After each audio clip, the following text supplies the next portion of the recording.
Hello, beautiful people. Welcome back to the Sports Ball Talk Show. Y'all The fly. NFL is rigged, and I think you can vouch for this, and anyone who's been watching the show since last season can vouch. I have always been in defense of the referees, for the most part. Unless there's some egregious call, I am on the side of referees are humans. They're going to make errors. They're not always deciding games. I'll give you that. Yeah, I've been very anti-ref. You've been very pro-ref for the most part. I mean, obviously there's calls that reasonable. I can't defend. I'm fair, but Very I try to reasonable. lean towards the referees because I feel like we don't judge them as humans doing jobs, right. watching it They ain't live. robots. But this season has been particularly bad, and I don't think I can defend the refs anymore. No, and the particular game that I want to talk about is the Browns-Colts game, because this was a complete bullshit ending, and the referees 100% decided that game by giving the Browns 15 tries at the end zone by defensive penalty after defensive penalty after defensive penalty when no penalties were committed. You want to read them out real quick, Ethan? Read them out for me. Read out all the defensive penalties. So I'm gonna talk about the two ones that really decided the game, and I'm gonna talk about what was said about them. So first off was the illegal contact by the Colts player in the end zone. Did not make any fucking sense, because if you watch it back, you think after they call a penalty, it's on the Browns player, because what happens is the Browns player takes the Colts player, shoves him down on the ground by his mask, and on the way down, the Colts player brushes his leg with his hand. That's what I saw.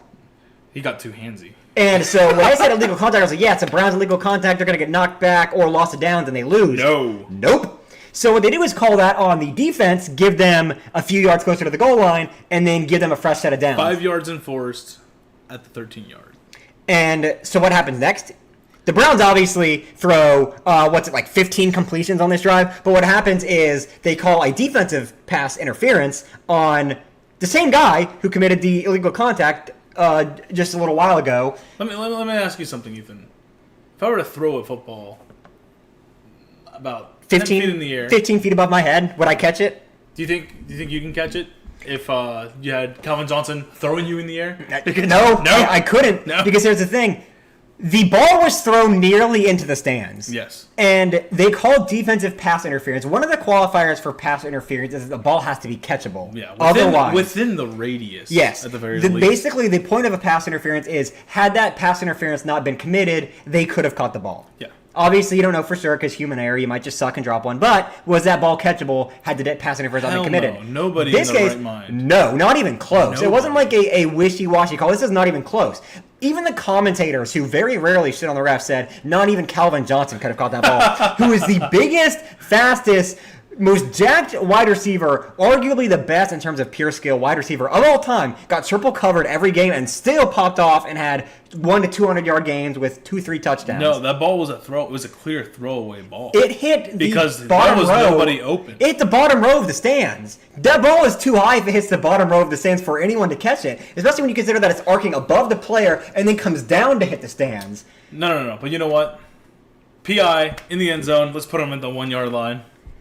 And then, of course, they throw 1, 2 incompletions and then score a touchdown by running it up the middle, which the touchdown was fair, but it really pissed me off because he crosses the goal line by a millimeter's Peter, and then the Colts players jerk him back. Incredible defense by the Colts on this entire drive, holding him for that long, but the refs clearly wanted the Browns to win. And then, of course, that won him the game because that gave him a 1-point lead with 5 seconds left in the game, 10 seconds left in the game. Now, prior to that defensive holding, Ethan, okay, let's take a look at this. So they got the defensive holding, and that play, the defensive pass interference, that would have been 1 down, and then the 3 pass incompletes afterward. That's 3 more. Turnover on downs, Colts win. Turnover on downs, Colts win. Kneel, you win the game. Right. That's my point. So when you call penalties, not only are you giving them yardage, which is extremely important, you're giving them a reset on downs, which is potentially 4 extra tries, which it was here because they had 3 incompletions. The game cannot end on a defensive penalty. They will give the offense a try. So assuming the clock was a little bit lower, which the clock was within 30 seconds at this point, so any one of these plays could have been the last one of the game. Right. You're automatically saying the game's not over, the Browns get another try. And you could just keep calling defensive pass interference, defensive holding, whatever it may be, until the Browns get their touchdown. Which, like I said, a 15-play drive is just absolutely ridiculous. That very rarely happens, and when over half those plays were in the red zone because they kept calling plays after not getting anywhere. 3 incompletions, a negative 3-yard run. They had another 2 more incompletions on the drive. They'd have a 1-yard run, a 5-yard penalty, 9-yard pass, like all this other shit that just stacks up that is leading to the Browns losing against the Colts. It was just dumb. It was dumb, and I don't know if the ref had money on it, or if they're a Browns fan, or if they're setting up some story with the AFC North teams all being close. This was a complete Everyone shit saw show. this. Yeah, everyone saw this as a sham. And The Colts played their asses off. Gardner Minshew. That Michael Pittman 70. You know what pisses me off, Ethan? I bet everything that I bet last week for the Colts happened this week. What did I bet last week? This past week, I need to bet that again. But I will just say Gardner Minshew had 305 pass yards, 305, shout out. 2 passing touchdowns, 30 rush yards, and 2 rushing touchdowns. So he had 330 yards and 4 touchdowns. He played his absolute ass off. Whereas the Browns had 170 pass yards and about 120 rush yards total between the 5 players that ran on that team. And then Jonathan Taylor, he's back. 18 carries for 75 yards and a tud. And Zach Moss, still complimentary, carries. Yeah. 18 carries, 57 yards. Obviously averaging less, but when you're splitting it between 2 people, having over almost 40 rush attempts between the team is ridiculous. Oh, yeah. And when you have Gardner Minshew who completed 15 passes for 300 yards, they deserve this win so bad. The defense let up 39 points, but if you watch that last drive of the game where they stopped them 14 times in a row, and then because of penalties they ended up winning, the Colts defense played great because of that alone, but the refs clearly wanted it to go one way. And this isn't an isolated incident. We talked about it in our recap of week 2. The Dolphins-Eagles game as well. Yeah. 10 penalties on the Dolphins, 0 on the Eagles. When some of those calls not only were stupid, but a lot of no calls on the Eagles were stupid. There's never a time, like obviously penalties are generally even, but oftentimes they'll favor one team or the other. Like There'll be 1 or 2 more on one team or some more yards. It's never 10 penalties on one team and 0 on the other. I felt like a lot of yardage that were in favor of the Eagles and against the Dolphins was just bullshit. It was, completely, because especially when you consider the fact that Tyreek Hill had his helmet almost ripped off his head, and they didn't call a face mask penalty on that, and he was targeted. And he didn't catch the ball because his face mask got grabbed right here and then ripped to the side, and they didn't call a face mask. Nope. But when anyone on the Dolphins defense touches a player of the offensive line, then it is a holding call. Yes. And the Eagles get an automatic first down, 5-yard penalty. Do you know how many holding calls there were that game? That pissed me off, man. It's ridiculous. And holding is always one of those that they can either call it or not nearly every play. But watching that game, it's just ridiculous. And I'm not just saying this because I don't like the Eagles. I don't really like the Dolphins either. I don't feel one way or the other about the Dolphins. But the problem is when you have 10 on one and 0 on the other, and it's 2 of the best teams in the NFL. And you can clearly tell by watching that they did not get a fair fight. And, of course, we could see this rematch potentially in the Super Bowl, but we don't know that for sure. And it's a game that would be great. Tua Tagovailoa versus Jalen Hurts, former Alabama quarterbacks, national championships together. I wanted to see a showdown, and we didn't get to see that because of these calls.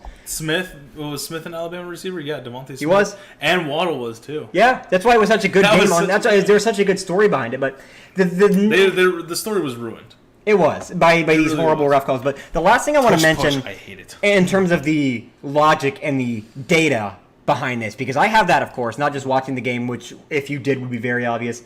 I want to talk about Vegas and the money that was on teams that lost. So, this past week... Pull up the stat. And this has never happened, where this much money has been on this set of teams, and they've all lost. 84% of money was on Bills' money line. 78% was on Raiders' money line. 77% on Bucks' money line. 74% on Niners' money line. 74% on Browns' money line. 74% on Lions' money line. 73% on Packers' money line. And 73% on Rams' money line. 8 games, overwhelming majority of money on these teams, and they all lose. All of them. All of them. Not one of them covers the spread. All of them. That was a huge day for Vegas. They made tens of millions of dollars today or yesterday because of that game, that slate of games. Yeah. And it's ridiculous. And it's gotten to the point where people can't even really enjoy it because there's just too many complaints about the refs. And there's always been complaints about refs every year. There's some bad calls, but it's never transcended the ability to watch your favorite team play. And then... and now it is. Yeah. And it's just ridiculous. Now, I don't know what needs to be done about it specifically. I would say do some investigating on the refs. I don't know if they're betting money, if they have a family member who's a friend who bet on money on this. But whatever it is. Way them politicians do. Well, the thing is like people think that there's no way that could happen. But there was a guy who worked for the lottery, like the National Federal Lottery. And he's the one who wrote the code for the numbers. And he slipped in code that every 6 months it would show a specific number that he created. And then he would tell a family member's friend of a friend to go buy these numbers. And he did it for like 30 years. And him and his family and his friends won a ton of money before he got caught doing it and got fired and arrested. So if you think that these things cannot be rigged somehow where there's people in on it, making money, making that calls. There's always a way. Especially when you give someone power like that. Like, there's no one down there challenging the refs. The refs are the refs. They're the ones challenging the players and each other. And so it can happen. And I don't know if necessarily that's it or if these refs just suck that much. But either way, something needs to be done about it because it's making the game extremely difficult to watch. Because you know that your team is playing better, is the better team, and deserves to win that game. And everything about your team should lead to a victory, but they lose anyway because of the referees. It's just not fun to watch. It doesn't make me want to spend money paying for streaming services to watch it, buy jerseys, go watch games in person. It just pisses everyone off. And, yeah. And especially because maybe any given Sunday, yes. This could actually genuinely happen. But there seemed to be a lot of interference this time around, and it always seems like what's like genuinely expected is just getting rammed over every week in and week out. People aren't happy. I mean, no. And the evidence that no one's happy is that every time the NFL makes a post about literally anything ever since this past week, and it's been getting worse week to week, the comments are just flooded with the Colts got cheated, Eagles got cheated, Dolphins got cheated, Chargers got cheated, whatever their team is that gets shitty ref calls of that game. Everyone in the comments is like, this is bullshit. The refs won this team the game. They're not a better team. Their 5-2 record is fraudulent. Their 6-1 record is fraudulent. It's not deserved. And it just makes it not fun to watch. Like, who the fuck wants to watch a game that you know the outcome is going to be fixed by the refs when these guys are playing their asses off for 60 minutes? Yeah, and it just makes the theory of an NFL script even more real. Yeah. And it's just not interesting. It pisses everyone off. But I mean, hey, the NFL they're a business. There's a business, and hey, when you got to make money. If they want to be sports entertainment like WWE and rig outcomes, that's fine, but tell us. Right. So we know that it's a script and we're not hoping that someone's going to win when we know damn well they're not going to. Yeah.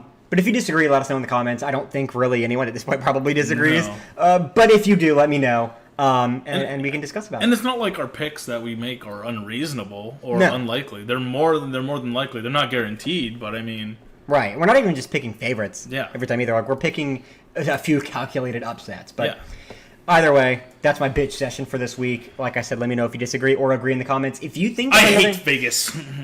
Yeah, they stole my money the past couple of weeks, so I'll join you on that one. But I have $10 left. I've got 50 on my account, so I'm still netting even across the season. But you want to be a loan shark? Yeah, I do. I would like to do that. So close this up, John. I guess you guys got to stay frosty.